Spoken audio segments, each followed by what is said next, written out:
Mesdames, Mesdemoiselles et Messieurs, bonjour. Mesdames, Mesdemoiselles et Messieurs, bonjour. Juste vous dire que ça va, tout va bien. Ce n'est pas Stevie Wonder que Dieu nous garde. Ce n'est pas que nous en garde, nous en éloigne. Ce n'est pas Stevie Wonder, le chanteur américain qui est devant vous. Mais c'est bien Nyeba Isaac, Aladji Babatunde qui est devant vous. Ce n'est pas Steve Wonder des États-Unis. Ce n'est pas Amadou Barayrou, le chanteur du Mali, qui est devant vous. C'est bien Nyeba Isaac, votre frère. En 5 minutes, nous allons parler, mais on ne dira pas des choses trop graves, parce qu'il y a des choses qui sont des non-événements. Les trahisons au sein du PDCI-RDA. Mesdames, Mesdemoiselles et Messieurs, je n'aime pas ceux qui sont frileux et je n'aime pas ceux qui ne sont pas dans le réseau et je n'aime pas ceux qui vivent en termes d'information au jour le jour, qui n'ont pas ce qu'on appelle la capacité de recoupement des informations. C'est vrai que tout le monde ne peut pas être dans le réseau. J'ai fait une vidéo sur laquelle je n'ai pas insulté ni vilipendé la maman, la femme de notre président, le président Henri Konan Bédié, la matriarche Henriette Konan Bédié. C'est notre maman. Personne ne peut dire, moi j'ai aimé le président Bédié et vilipender sa femme. Non. Mais comme la trahison est une denrée très développée dans la conscience de l'homme noir et de l'Africain surtout, on ne peut pas imaginer qu'on interpelle une personne âgée pour dire « Maman, on n'a rien contre toi », mais tous les courants contraires qui se passent au PDCI-RDA, ces gens-là sont tes hommes, ils sont proches de toi. On dit on ne le dit pas parce que les gens ne le savent pas, je ne sais pas si c'est la malédiction. Ben moi, je peux être ici, contrôler ce qui se passe en Indonésie. Je suis informé à la minute. Ce qui se passe en France, je suis informé. Parce qu'il faut te faire des amis dans les institutions. Quand je me réveille matin, ma boîte est remplie de messages venus d'Afrique, du Togo, du Sénégal, partout, Burkina, ça je ne vous le cache pas. Ma boîte est remplie. Il faut se faire ces relations. Je sais que c'est difficile d'avoir les passes Internet, mais il faut être à ce niveau-là. Mesdames, Mesdemoiselles et Messieurs, donc, je dis à notre maman, Henriette Konan Bédié, Thierry Tano est ton fils. Il est dans le trouble au PDCI-RDA. Guy Kawela, il est dans les troubles au PDCI-RDA. Ce n'est pas parce qu'il a été le dernier secrétaire exécutif de ton mari qu'il faut le prendre au sentiment. C'est un homme dangereux, je l'ai dit. Tous ceux qui sont avec toi là, les gens lui biont, ce n'est pas parce qu'il protège les affaires de ton mari qu'il ne faut pas ouvrir les yeux sur cet homme qui est en train de troubler le PDCI-RDA. Ça, je l'ai dit. Des gens m'ont appelé. Oh, tu ne dois pas dire le nom de Mme Bédié. Mais pourquoi vous m'appelez aujourd'hui pour parler de Linda? Je ne parlerai pas de Linda. Je ne parlerai pas de Linda Diplo. Vous savez pourquoi? Linda Diplo, là, sa petite soeur, une de ses soeurs était ma copine. Donc j'ai cette faiblesse. Je ne vais pas parler d'elle.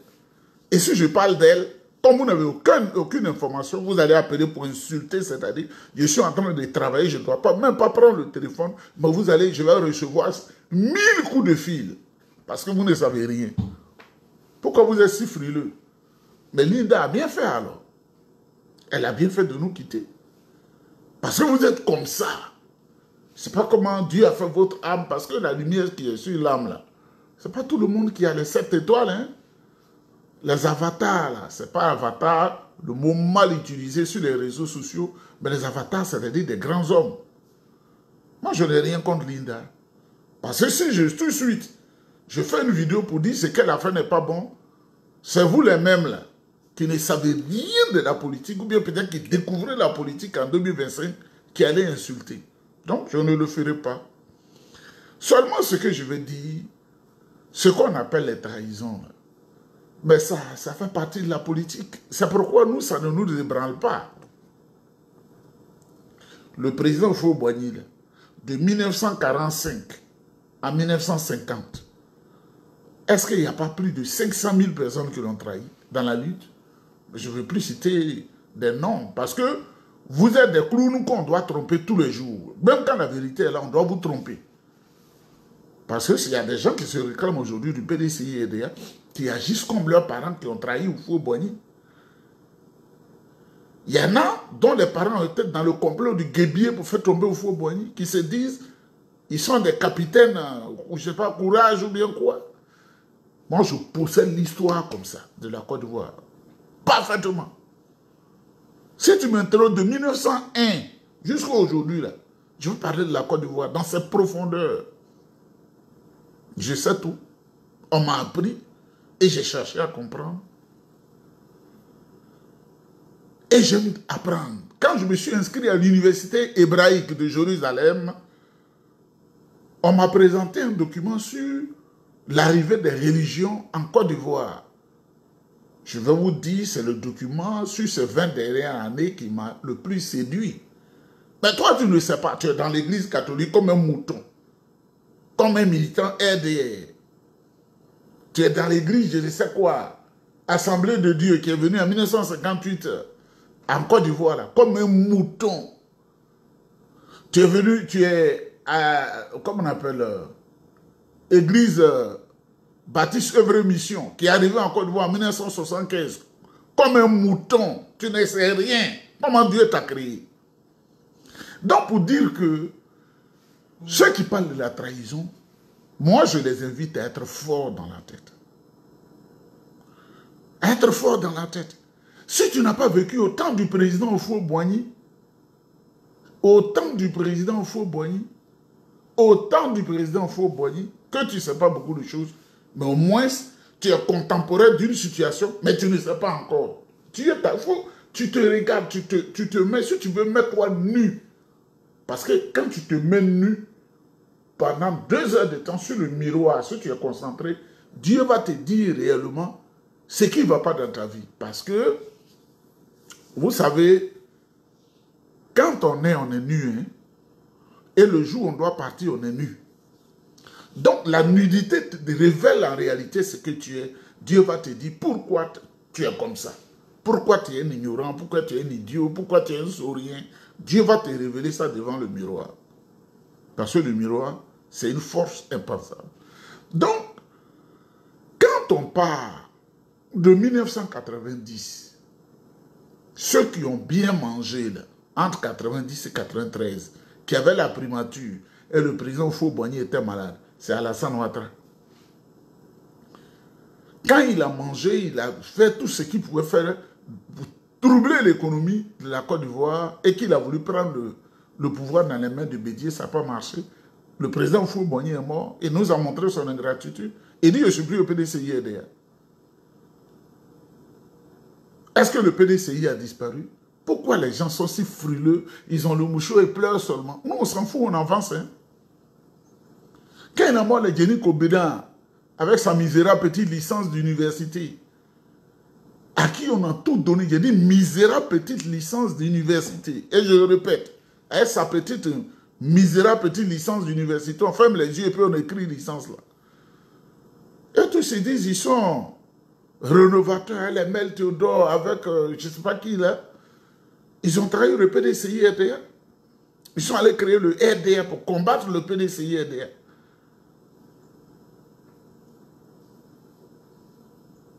C'est ça. Monsieur Diabaté, qui a tout eu, lui aussi a sa misérable petite licence d'université là, qui s'est marié par opportunisme à Henriette Dagri Diabaté, parce qu'elle est la nièce de Félix, comment on appelle, Philippe Yassé. On a même fait de lui directeur de BNDA. On a fait de lui ministre. Quand on fout est mort, tous ceux-là ont trahi. Est-ce que le PDCI a disparu? On était au PDCI, il y a des amis comme les Ahmed Bakayoko qui ont tout eu.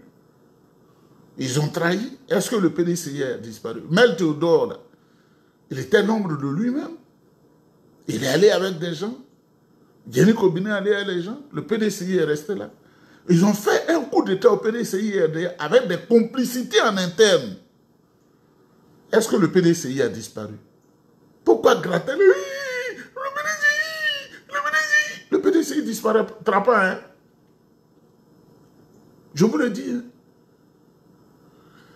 Les opportunistes, là, les assoiffés d'argent, les méchantes personnes, ils sont en train d'être passés au tamis. Aoussou Kouadio Janou, il a trahi, il est allé à des personnes, il est devenu l'homme de lui-même au RDR. Ce n'est pas un rassemblement des oufoutistes, c'est un rassemblement des renégats. Vous comprenez? Tous ces Amédée Kouakou, ils sont partis, ils allaient tromper tous les chefs d'une certaine tribu. Où est le résultat? Le PDCI n'a pas disparu. Kablan Donkan, qui est espion ici, espion ici, parce que ce que j'aime chez le président Ouattara récompense toujours ceux qui sont à son service. Dans le mal, bien sûr. Kablan Donkan était au PDCI, il jouait le jeu de Ouattara. Et puis, pendant le pouvoir du président Gbagbo, il jouait le jeu du président Gbagbo, je suis au courant. Toutes les informations que le président Bédi avait, le président Gbagbo avait du RHDP, c'est Kablan Donkan. Il dit, ça m'a fait, je ne sais pas quoi là. Il est allé, il a fui. Il a honte, il ne peut pas revenir, il est caché. Le PDCI ne peut pas disparaître, mesdames, mesdemoiselles et messieurs. Et ils sont nombreux comme ça. Des opportunistes. Comme Siandou Fofana. Le PDCI ne disparaîtra pas.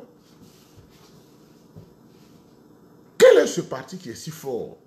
C'est ça le PDCI RDA.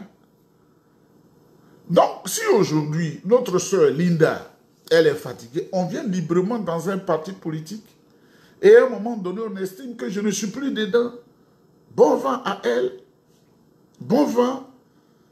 Elle a le choix. Elle peut dire, je ne fais plus la politique. C'est possible. Elle peut aussi dire, je veux RDR officiellement. Elle peut dire qu'elle va dans un parti adverse. C'est normal. Donc, il ne faut pas pleurer. Il faut travailler. Il faut avancer. Mesdames, mesdemoiselles et messieurs, si vous voyez les lunettes noires, ce n'est pas Steve Wonder. Ce n'est pas Steve Wonder, le chanteur qui est aux États-Unis, qui ne voit pas. Ce n'est pas le monsieur Amadou Bakayoko qui est au Mali. C'est bien Niba Isaac Aladji Babatunde qui est devant vous. Le Gbamene international qu'on appelle un Indien. Mais je ne suis pas Indien, je suis de Côte d'Ivoire. Une autre chose, vous voyez, personne n'est contre qui que ce soit. Mais nous donnons la parole pour guérir la Côte d'Ivoire parce qu'Alassane Ouattara, c'est une déception. Donnez-moi 5 ans. 5 ans pour développer le pays. Donnez-moi 5 ans pour faire les logements sociaux. Je n'ai pas trop parlé ce matin parce que la bouche n'a pas encore été sécurisée. C'est une déception. La réconciliation nationale n'a pas été faite. Rien. Mesdames, mesdemoiselles et messieurs. J'ai vu la guêpe, notre soeur la guêpe, Maïmouna Kamara, que je voudrais saluer très fort et lui dire à tout. Elle a évoqué un dossier qui est un dossier vrai et fondé. Je dis bien, elle a évoqué un dossier qui est un dossier vrai et fondé. Mais mettons un peu d'eau dans notre vin. Le dossier du ministre Ahmed Bakayoko. Moi, c'était mon ami, c'était mon frère. Mais sa position politique, je lui avais toujours déconseillé cela. Nous, on voit loin. On voit les calculs. Il a voulu être opportuniste, avoir l'argent et tout ça. Donc, ce que je veux dire à ma petite soeur la guerre, que j'ai tant d'appeler depuis 24 heures, je n'arrive pas à la voir. Vous savez, elle dit, Ahmed Bakayoko a laissé des audios. Ce qui est vrai. Pourquoi je n'en ai jamais parlé? Quand on est dans une situation, il faut arrondir les angles. Elle dit, c'est à cause de ces audios-là, selon ce qu'elle dit, que Zoumana Bakayoko, le grand frère d'Ahmed, est mort. Elle dit, c'est à cause de ces audios-là que la petite sœur, elle n'était pas la grande sœur, la petite sœur d'Ambak est décédée. Ben, ce que j'ai dit à ma petite sœur la guêpe, les enfants d'Ambak, là, ils sont nos enfants. Ils sont nos enfants à cause de Yolande et ses enfants. Mettons de l'eau dans notre vin. Il y a trop de choses que nous savons, mais il y a trop de choses qu'on ne dit pas. Pour la vie des enfants, pour la vie de la veuve. Sinon, les dossiers qu'on me donne là, les dossiers qui viennent de Côte d'Ivoire là, les dossiers là, ce truc que vous voyez là, c'est ça là, vous voyez. Mais je ne les lis même pas. Je lis et puis on arrondit les angles. Parce que notre rôle, ce n'est pas de brûler la Côte d'Ivoire.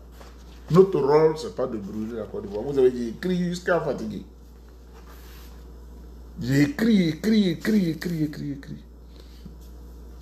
Notre rôle, ce n'est pas de fatiguer la Côte d'Ivoire, de faire du mal à la Côte d'Ivoire. C'est ce que je voulais dire, mesdames, mesdemoiselles et messieurs. Soyons dans la paix.